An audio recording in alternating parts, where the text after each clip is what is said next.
11월 17일 화요일 새벽예배 본문의 말씀은 누가복음 5장 27절로 39절까지 말씀이 되겠습니다. 누가복음 5장 27절로 39절까지 말씀을 통해서 새날 주시는 하나님의 은혜를 함께 나누도록 하겠습니다. 자, 오늘 5장 마지막 단락입니다. 여기서는 레위 그리고 마태, 레위 마태. 레위는 우리가 마태는 잘 알고 있잖아요. 마태복음의 저자이기도 하고 세일이 마태. 근데 이 마태라는 이름은 헬라식 이름이고 오늘 본문에 나오는 누가복음에 나오는 표현인 레위는 히브리식 이름입니다. 그러니까 레위 마태는 같은 사람입니다. 그러니까 마태를 말합니다. 그 레위가 즉 마태가 예수님의 그 콜링을 받고 따르는 장면, 그리고 그 가운데에서 이제 예수님께서 바리새인들과 다른 서기관들의 그 질문들에 대답하실 때 이제 비유로 말씀하신 혼인집 신랑 잔치집에 그 혼인집 초대된 그 손님들에 대한 비유, 그리고 새 옷 비유, 그리고 새 포도주, 새 가죽, 이 비유의 말씀이 오늘 단락에 소개되고 있습니다. 자, 그러면 한 절씩 보시면서 본문 속으로 한번 들어가 보도록 하겠습니다. 27절입니다. 그 후에 예수께서 나가사 레위라 하는 세리가 세관에 앉아 있는 것을 보시고 나를 따르라 하시니 그랬습니다. 자, 예수님께서 마태가 레위라 하는 세리, 즉 마태가 세관에 앉아 있는 것을 보시고 라고 말씀하고 있어요. 그러니까 여기서는 이렇게 표현되어 있지만 그 보시고라는 표현이 주의 깊게 관찰하다, 주의 깊게 보다 이런 뜻이거든요. 그러니까 한 번만 본 게 아니라 거기 그 세관을 통과할 때마다 예수님께서는 유심히 보셨던 것 같아요. 누구를? 이 레위라고 하는 마태를. 자, 그래서 오늘 이날은 아예 예수님께서 작정하시고 레위, 즉 마태를 부르십니다. 뭐라고? 나를 따르라. 그러니까 예수님께서는 아무나 부르시지 않기 때문에 보고 계셨어요. 그러니까 하나님의 나라를 사모하고 예수님의 말씀에 즉각적으로 순종할 수 있는 여부를 제가 볼 때는 유심히 관찰하시고 그리고 살펴보셨던 것 같아요. 여기서 보시고라는 그 헬라어 원문이 그런 의미가 있습니다. 주의 깊게 보다, 관찰하다. 자, 그래서 이제 부르셨어요. 그랬더니 28절 그가 모든 것을 버리고 일어나 따랐다라고 돼 있어요. 그러니까 이 과정이 예수님께서 마태를 보시고 불렀는데 바로 순종했다. 왜 그랬느냐? 마태를 이미 파악하고 계셨고 마태가 그런 사람이라는 것을, 하나님의 나라를 사모하고 소망하고 기다리던, 그래서 예수님의 그 콜링에 그대로 응할 수 있었던 것이다 라고 합리적인 추론이 가능합니다. 뭐 지나가는 사람이 갑자기 너 나 따라와 그런다고 따라가진 않잖아요. 자, 그래서 마태가 예수 그리스도의 부름에 즉각적으로 순종을 했는데 여기서 그 마태가 한 행동을 누가는 버렸다, 모든 것을 버려두었다, 그리고 일어났다, 그리고 따랐다, 이렇게 세 가지의 동사를 표현하고 있는데, 자, 그래서 우리가 예수님을 따름에 있어서는 버려야 돼요. 세상 것들을 버리지 않고는 예수님의 제자로서의 예수님이 가신 길을 따라가기가 어려워요. 예수님의 제자가 되기 위해서는 세상 것을 버려둬야 돼요. 그러니까 세상 것보다는 예수님이 우선해야 돼요. 세상 것보다는 하나님의 말씀이 우선이어야 돼요. 그래야 예수님의 제자로서의 삶을 살 수가 있습니다. 자, 두 번째로는 일어나 그랬어요. 그러니까 과거의 것들에 자기를 어떻게 보면 밥벌이잖아요. 그 자리를 박차고 나온다 한마디로 사표 던지고 나온다. 쉽지 않아요. 근데 즉각적으로 순종했어요. 과거의 것들에 연연하지 않았어요. 그 자리도, 자기를 먹여 살리던 그 위치도, 그걸 다 내버려 두고 즉각적으로 일어나. 과거의 거에 연연하지 않았어요. 자, 그리고 나서 어떻게 따랐다. 뭐 잠시만 좀 생각 좀 해볼게요. 뭐 갈지 안 갈지 부모님과 상의해 볼게요. 이게 아니었어요. 그대로 예수 주님의 말씀에 그 길로 순종한 걸 볼 수 있습니다.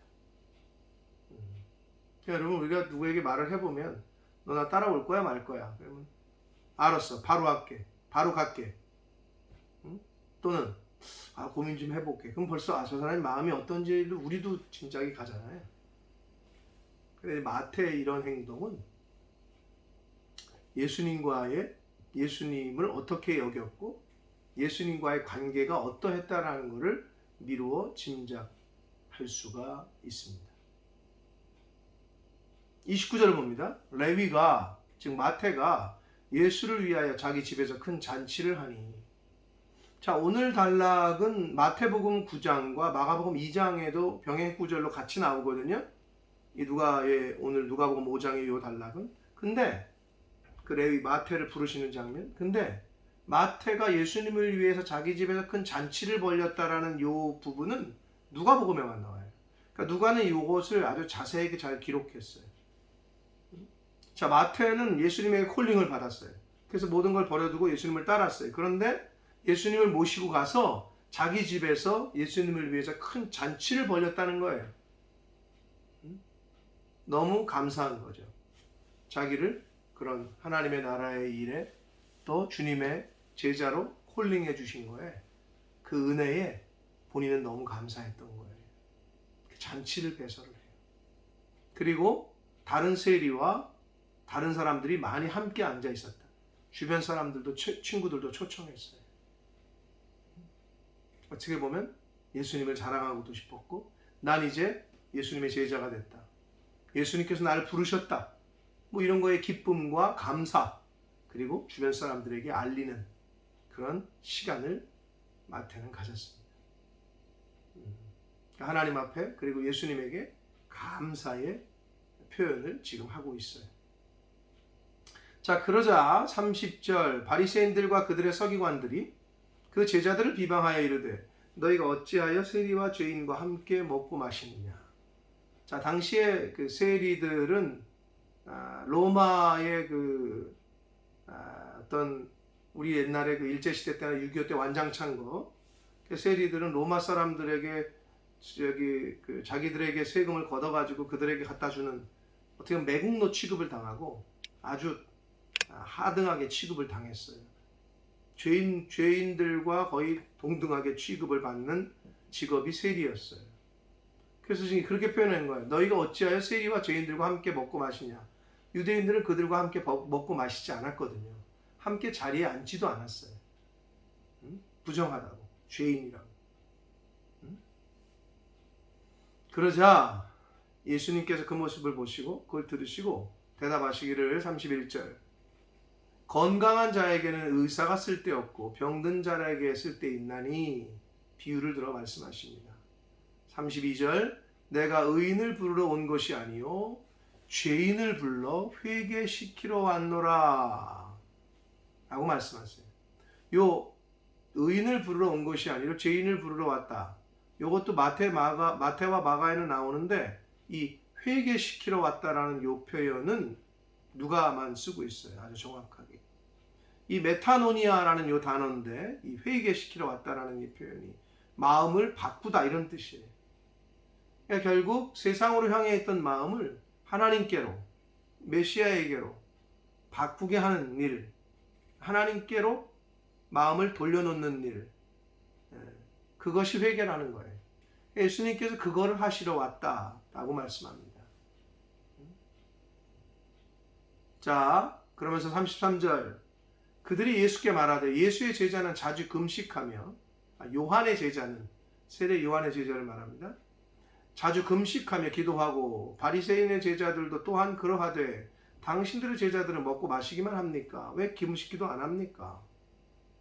그러자 34절 예수님께서 말씀하시기를 그들에게 이르시되 혼인집 손님들이 신랑과 함께 있을 때에 너희가 그 손님으로 금식하게 할 수 있느냐? 할 수 없다는 거죠. 잔치집에 왔는데 손님들을 갖다가 어떻게 굶겨요? 먹여야지. 그러나 35절 그날은 예수 그리스도의 십자가의 날, 예수 그리스도께서 십자가에 순환당하시고 죽음 당하시는 그날에 여기서 신랑은 예수 그리스도를 말합니다. 그래서 그날에 그들이 신랑을 뺏기는 날이 올 텐데, 즉 예수님께서 십자가에 순환받으시고 죽으실 텐데 그때에는 금식할 거다. 못 알아듣죠, 근데 이들은. 그게 무슨 말인지. 자, 그러면서 36절 또 비유로 또 말씀하셔요. 새 옷에 한 조각을 찢어 낡은 옷에 붙이는 자가 없다. 왜냐하면 새 천은 옛 것에다가 붙이면 이게 잡아당겨가지고 빨거나 그러면 더 해진단 말이에요. 왜냐하면 만일 그렇게 하면 새 옷을 찢을 뿐이요 새 옷에서 찢은 조각이 낡은 것에 어울리지도 아니한다. 그리고 이제 새 옷과 이제 새 포도주 비유를 여기서 또 하시는데, 자, 일단 여기서 말하는 새 옷은 그리고 새 포도주는 새 계명을 말해요. 예수 그리스도께서 오셔서 전해주시는 옛 계명이 아닌 새 계명, 즉 예수님을 통해서 주시는 복음, 새 계명. 낡은 것은 율법, 옛 계명을 말하는데, 새 포도주를 낡은 가죽 부대에 넣은 자가 없나니 만일 그렇게 하면 새 포도주가 부대를 터뜨려 포도주가 쏟아지고 부대도 못 쓰게 된다. 38절 새 포도주는 어디에? 새 부대에 넣어야 된다. 그러니까 새 옷 그리고 새 포도주 이것이 다 새 계명이야. 복음이야. 그런데 바리새인들과 서기관들 많은 이스라엘의 유대인들은 아직도 율법주의와 형식주의, 옛 것에 얽매여 있었단 말이에요. 그거를 지금 비유로 말씀을 하시는 거예요. 그러면 새 포도주, 즉 복음, 새 계명은 새 부대. 새 부대는 뭐냐? 유대주의, 당시에 있었던 유대주의나 율법주의가 아닌 형식주의가 아닌 새로운 심령, 새로운 마음으로 그걸 그대로 받아들여야 되는데 이 새 마음을 갖지 못한 거예요, 이들이. 그러면서 예수님이 뭐라고 카운터를 날리시느냐? 묵은 포도주를 마시고 새 거를 원하는 자가 없나니 이는 묵은 것이 좋다. 옛 것이 좋은 것이요 하는 것처럼 더군다나 묵은 포도주, 담근 포도주를 마시면서 새 것을 원하는 자가 없고 묵은 것이 좋다라고 한 것처럼 율법과 형식주의에 얽매여 있고 찌들어 있던 사람들은 그것이 좋다고 그러고 있는 거예요. 새 것은 뭐예요? 예수 그리스도께서 전하시는 복음이에요. 새 계명이에요. 그들은 옛사람이 갖고 있는 습관과 그런 가치관을 버리질 못했어요. 그거를 버려야 예수님이 주시는 은혜를 맛보고 알게 되는데 이게 새 포도주예요. 새 것이에요. 그런데 그들은 그렇게 하지 못했단 말이에요. 비단 그러나 이 비유는 그들을 당시의 서기관과 바리새인들, 이스라엘 유대인들 뿐만 아니고 오늘날에도 많은 믿는 크리스찬들 중에 옛날에 어떤 전통과 옛날에 믿었던 어떤 교회 다녔던 그런 것들만이 맞다라고 고집하는 사람들이 좀 있기는 해요. 한 예를 들면 여러분 복음성과 찬송가 논쟁. 여러분 뭐가 찬송가고 뭐가 복음성가예요? 옛날 분들은 그러셨어요. 찬송가가 진짜 찬송가지 복음성 CCM은냐 그거는냐 이런 분들이 있었어요. 근데 얼마나 그게 여러분 웃기는 거냐면 찬송가는 찬송가에 수록된 게 찬송가고 찬송가에 수록되지 않은 건 다 복음성가가 돼버렸어요. 그럼 여러분 찬송가를 제정한 게 예를 1970년대다. 그럼 1970년대 이후에 나와서 쓰여진 곡들은 다 성령에 의해서 하나님을 찬양하는 곡이 아니에요? 근데 이제 그들은 뭐냐면 옛날 어르신들은 자신들이 갖고 있었던 어떤 전통적인 어떤 그 리듬, 박자 이런 것 때문에 그렇게 생각하신단 말이에요. 여러분 절대 그렇지 않습니다. 그래서 옛날에 어떤 전통, 복음은 진리는 변해서는 안 되지만 그 이외의 것들은 시대에 따라서 변할 수 있단 말이에요. 복음의 그 정신은 변하면 안 되지만 그 이외의 것들은 변한단 말이에요. 그럼 거기에 맞게끔 진리를 가르치고 얘기를 해줘야 되는 거죠. 근데 그냥 묵은 게 좋다고 새 것을 원하는 자가 없다. 이게 이제 당시의 바리새인들과 서기관들을 예수님께서 그렇게 비유로 돌려서 책망을 하신 말씀입니다.